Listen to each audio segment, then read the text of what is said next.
একটা জিনিস দেখো, এই শীতের দুপুরে খাওয়া দাওয়া করে যদি একবার ব্ল্যাঙ্কেটের নিচে ঢোকা যায় তো আর একটুও বেরোতে ইচ্ছা করে না। আর কিছুদিন ধরেই কিন্তু বেশ ঠান্ডা পড়ছে। আর আমাদের এখানে তো প্রায় কদিন ধরেই রোদ একদমই উঠছে না, একদম মেঘলা মেঘলা ওয়েদার। আর এই যে দেখো না, এই ভিডিওটা করেছিলাম আমি সকালে, তো এখন আমি ভয়েসটা দিচ্ছি।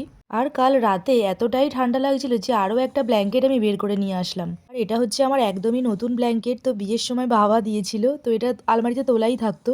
একটা ব্ল্যাঙ্কেট হয়ে যায়, কিন্তু এতটা ঠান্ডা পড়েছে যে রাত্রেবেলা গিয়ে আমার আবার এটাকে বের করে আনতে হলো।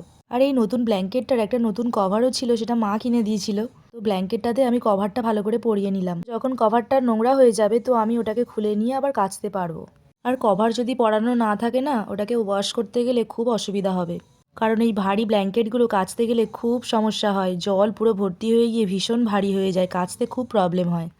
আর আমার যে কোনো জিনিসই ভালো করে না গোছালে আমার ঠিক যেন হয় না। আর উঠেছিলাম অনেকটা সকালেই, তো কাজকর্ম প্রায় হয়েই গেছে আমার। আগে দেখতাম মাকে যে শীতকালে তাড়াতাড়ি করে ঘুম থেকে উঠে কিভাবে কাজকর্মগুলো করতো, তখন কিন্তু কত দেরি করে আমরা ঘুম থেকে উঠতাম। এখন বুঝতে পারি যে মার কত কষ্ট হতো।